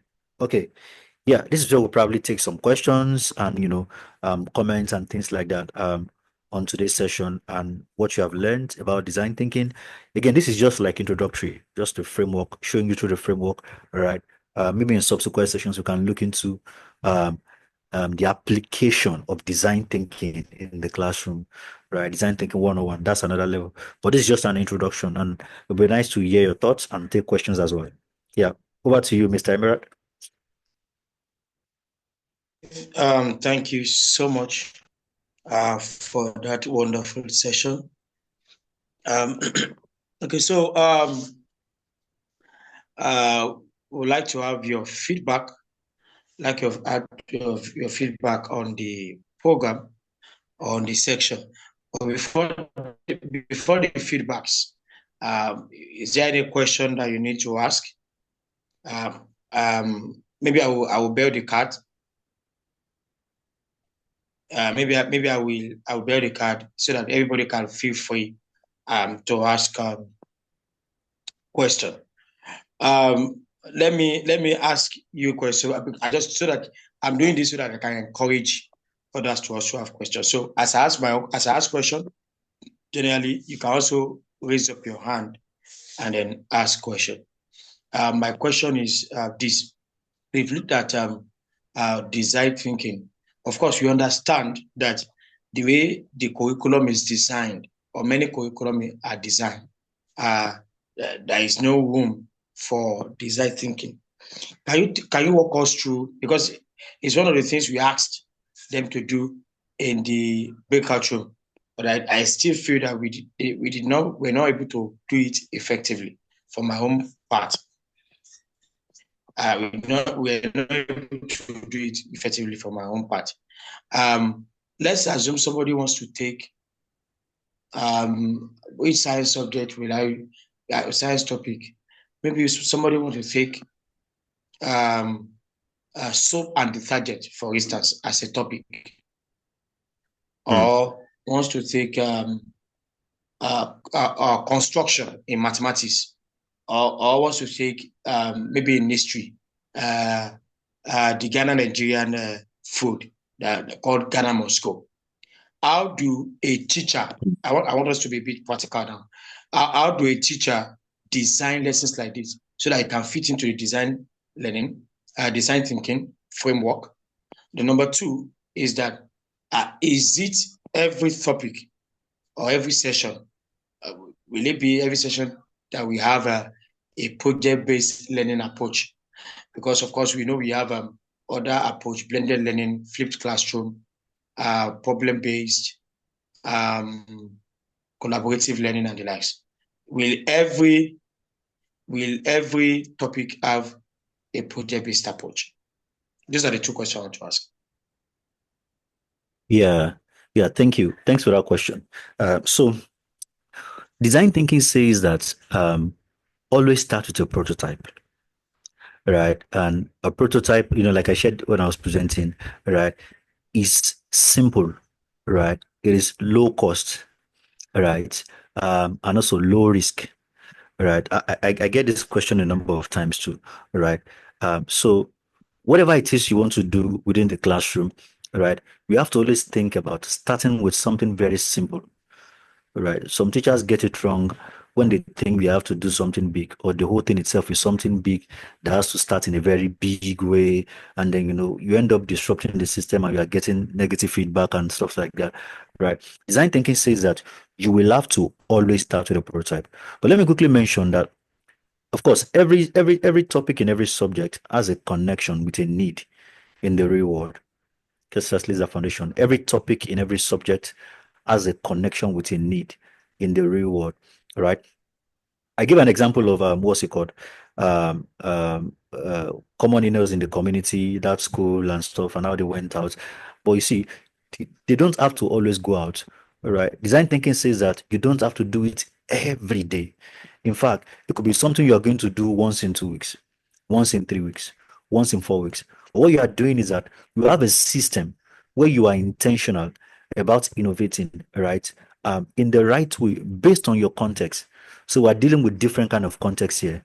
But the framework is that you must be willing to start with simple and low cost strategies, right? And you must continue doing it. And you must keep learning from every step, from every step. So if you are doing a topic like soap, like construction, like Mr. Emerald mentioned, right?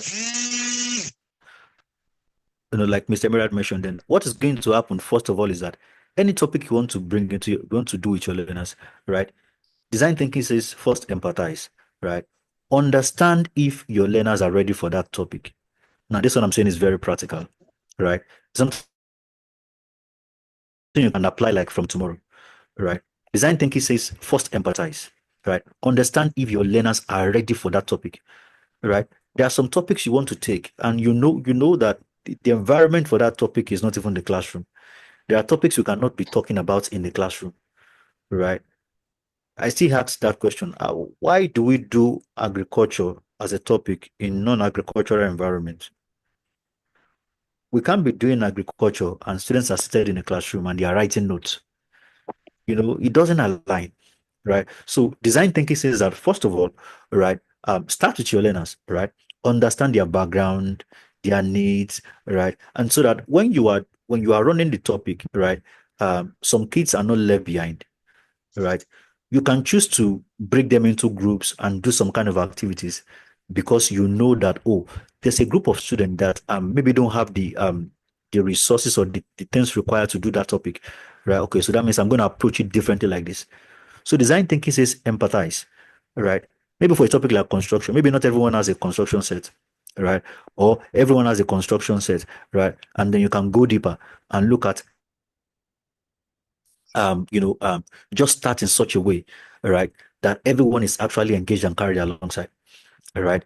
I've not entered the idea of project-based learning because that in itself is very complex, right?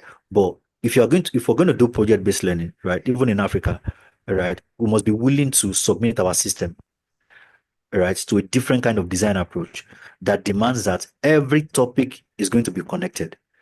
Right. So there's a work that needs to happen there. And most times I just see that a number of people are not really ready for that in Africa. But that's actually possible, right? And you can be doing projects, but you're not doing project-based learning. They are two different things, right? And doing projects is not bad, right? But just that it doesn't offer you the full project-based learning experience, right? But again, design thinking says that we can only start in a very simple and very low cost way, right?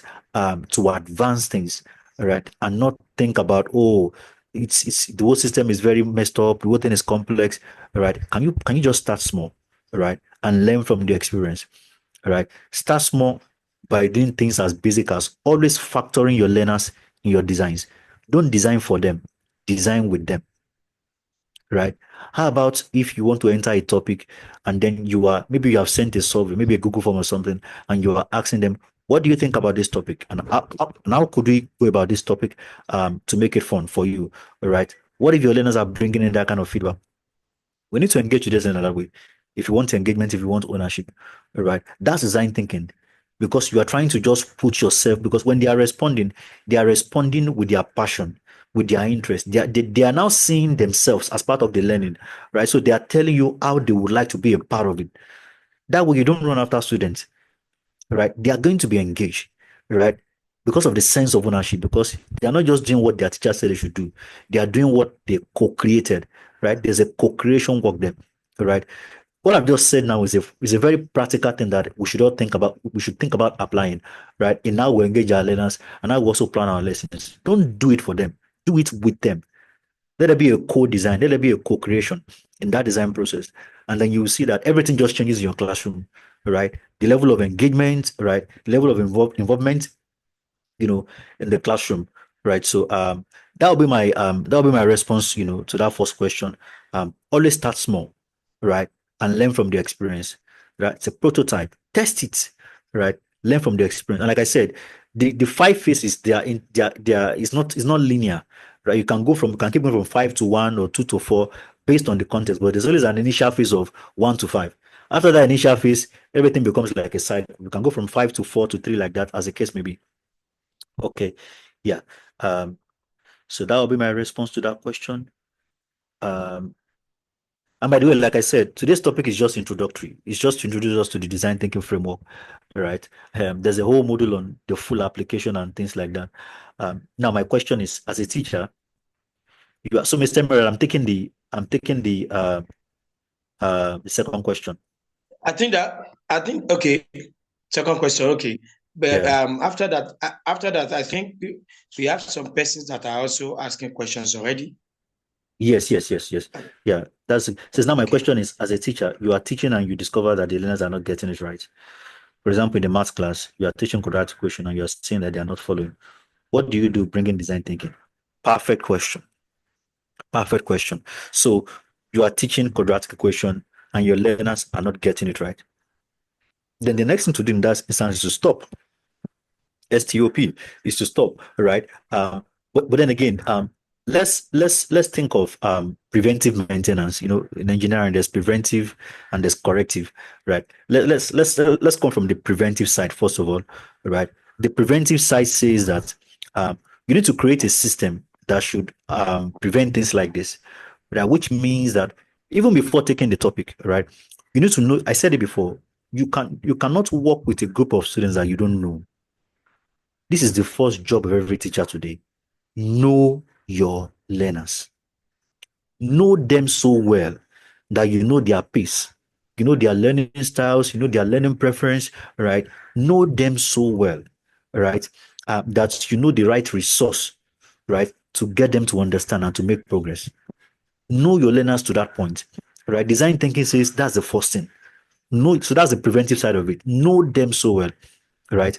Now, from the corrective side to it, let's say you didn't do the preventive and you're trying to like bring in the corrective. I think what needs to happen is at that point, right? You need to just stop and you need to know where they are in the learning journey. You need to know exactly, because learning is like a journey, right? So you have been trying to explain, right? So there's a saying that if students don't understand the way we need to understand it the way they will do that. We need to explain it the way they will understand, right? We have to teach their own way, right? So that they really grab it. So the first thing we want to do is to stop, know where the child is in the learning journey, right? And really assert exactly where the child is, right? So that you know where to actually pick it from, right? Oh, in the learning journey, as per quadratic equation, the child understands to step 1 or to step 2. Okay, so now this is where I know you get. So let's take it from there and let's try to go through it, right? In a traditional classroom, right, it might be quite difficult because you now have to focus all your energy on this kind of child. So I think for this kind of context, it's best to do the preventive and not the corrective, because the corrective can affect the entire class space, right? So the best is to ensure that there is the preventive. We talked about things like like flip learning and the likes, but it's very important that you know your learners so well that you know their learning style, their learning preference, you know how they learn, right? And so you know the kind of resource to give to them and how to engage them to get them to make the most progress, right? So yeah, that will be my response. Yeah, to that question. I don't know, Josephine, if you think an employee, if you think I answered that question well enough.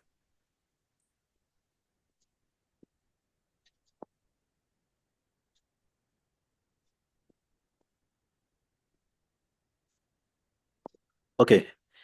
Yeah, so PC Mango says, I'm a technology teacher. I'm really equipped, especially for my technology subject. Thumbs up to a fast. It was okay.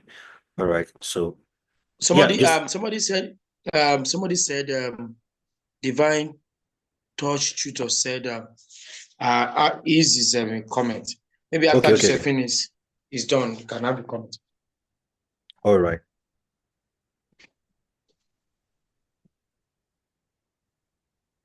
Okay. Miss Josephine, I think you were trying to say something. Hello, not really, sir. I actually, what I wanted to say earlier, I've sent it as a question already on the platform. I think the presenter was giving an answer to it. I've gotten what I actually needed from that. Thank you very much, sir. Okay. Awesome. What about divine touch tutor? All right. Yes. Good afternoon, sir. And I'll just say a very big thank you to our facilitator. Yes, it's actually one of the things I always think, even when I teach, it's not all about just learning maths, learning science, learning English. It's the ability for you to solve problems in the real world. So no matter, you can score 100 and yet you get out there. Nobody will test your maths knowledge, your science, your English knowledge like that. The way it's tested about what its ability to apply what you learn. So, and this has actually given me another eye opener. Yes, I do similar things, but not properly like this. So this helping me. And now I've already noticed, okay, with this now, it has opened my eyes. One, I need to take a course on design thinking and know it very well, and also how to apply it in my classroom as a teacher, and also thereby influencing other teachers and the school system. So yeah, it has taken down so many things. I've learned so much. So I don't want to go through the whole thing again, but I've learned quite a number of things, and I've written certain questions down for myself, and also the way forward for myself. Okay, getting myself well equipped in this, not limiting to this training at all. Because personally, I love professional development, and I will also appreciate Mr. Emirat. This is not the first time I've been attending this training for, it's more than 2 or 3 years now. So it's training I got to about 1 million teachers. So they did a training before that, before they introduced 1 million teachers. So I took the course of 1 million teachers, got to black belts and all that. So in fact, I looked at it and I said, wait, I've attended training, but it's as if they were things I already knew. If I now want to attend this training before, I said, series of things I've attended, I was even telling myself, I keep attending things like, is what I've known they are teaching. I only have maybe little thing to learn. I said, okay. But this one, I didn't want to, that's why I didn't pay on time. It was not even the money. I said, okay, I said, but I've known this person. I said, I've known him. I've attended his training. All the trainings he did, they were all free. And I remember one he did that people from Tanzania, that one was very, very robust, very much. And yet it was free. So now I said, okay, because of that, I'm going to pay for, yes, if I attend it, at least I will learn one or two things. And I'm so glad I attended. I'm in this training. Honestly speaking, I love it. And thank God I'm even at home. So it's a serene environment. So I took my time to concentrate fully as if I'm in the hall physically.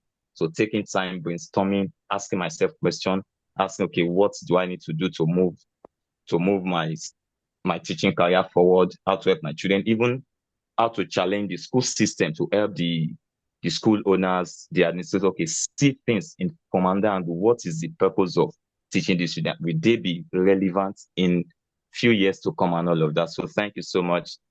Mr. Adebayo and also Mr. Emirat. God bless you, sir. Well done. I love that comment. You really made my day today. I love it. Okay. Any other person?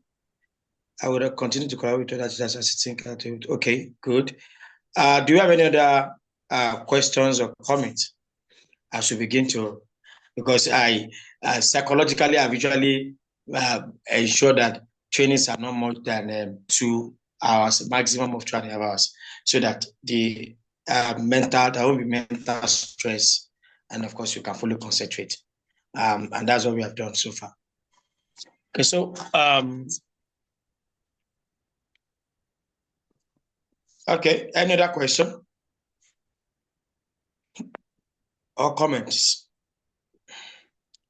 Okay, in the absence of none, I want to say a very big thank you to Mr. Adebayo. Mr. Adebayo, thank you so much for this introductory part. Before I round it up, is there any parting word that you want to mention? Is there another thing you want to say, Mr. Adebayo? Yeah, nothing much. I mean, it's been a nice time with everyone. Thank you for having me. I look forward to seeing, you all applying design thinking everywhere, school, outside school environments. Let's keep approaching problems. Let's not complain. Let's leave the group of teachers that are complaining about the system, and let's begin to solve the problems one step at a time. All right. It will build up and we'll meet at the top. Thank you so much. As we wrap up, let me say this. Last year I was at Babcock University in Nigeria here, and then we had a program like that, and then I was supposed to do a breakout session with teachers for that conference. We had a lot of other people. So when I started, somebody asked a single question, and I said, I will take my time. I had the answer, but I said I want you to hear it directly from people that are in charge.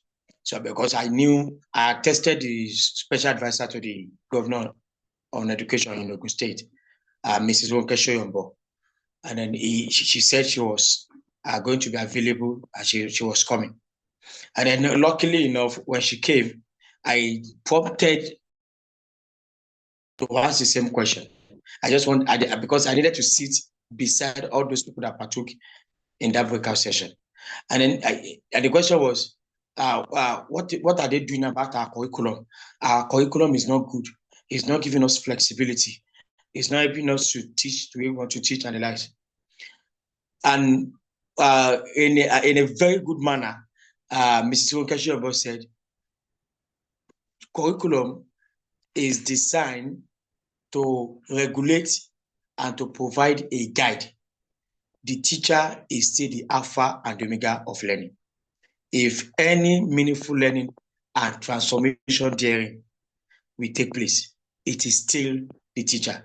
Why we are working, I'm trying to remember our exact word. Why we are working to ensure that the curriculum fits into the 21st century, the teachers must understand that they have the power to change learning and teaching processes because they remain the backbone of whatever transformation we want from learning. And I love those exact words she mentioned. So I want us to, like Mr. Adebayo have said, I want us to shift from problems or talking about problems to acting on problems. And one of the ways to do that is the design thinking we have learned today. There are real picture from this angle, like he has said, there are real life problems every topic in your classes can solve. So think from that angle, and then of course design your learning to ensure that problems are solved, not only learning. Don't do it such that materials are sourced in. They are taking in materials. They are taking in the knowledge. Let it be that as they are learning, they are doing, and more importantly, it is leading them towards solving problems. Because what matters today is not who you are or what you know. It's about what you can do with what you know. I think this will be my parting shot for today. Hopefully, we'll continue to learn more about this. Don't let it stop here. Continue to learn more about design thinking and problem-based solving, problem-based learning. And of course, you are going to be producing students with high economic value, not students that are just there to add to numbers of graduates, but students that can provide great time solution for their world. What we are doing today now, we are solving problems because we understood that there is knowledge, there is a deep knowledge gap in the education sector, and we are trying to bridge that gap. There is a problem you too can solve, and it has to start from your class. Thank you so much for joining today's session. I am really elated with whatever I've seen us talk about. We are not going to stop. This is just a start. And then classes like this will always continue. It's one of the teachers that suggested that we should be having master classes, that there are some things seminar will not do, that we just want to go through slides and just go away, and which I think a lot of people have gone to. Maybe that's why they are not interested in master classes. But I felt that seminars are not enough, conferences are not enough. We need to focus on a particular thing and deal with it to the root. And I think this has done a foundational work. What we need to do now is to build on this. Hope to see you some other time. Thank you, and may God bless you. Amen. Thank you so much, sir. Yeah, thanks Thank everyone. you so Bye. much. Bye. Thank you. Thank you. Bye-bye, everyone who continue to engage on the platform. Thank you. Bye, sir. Okay. Nisi, you can end the recording. Nisi, you can end the recording.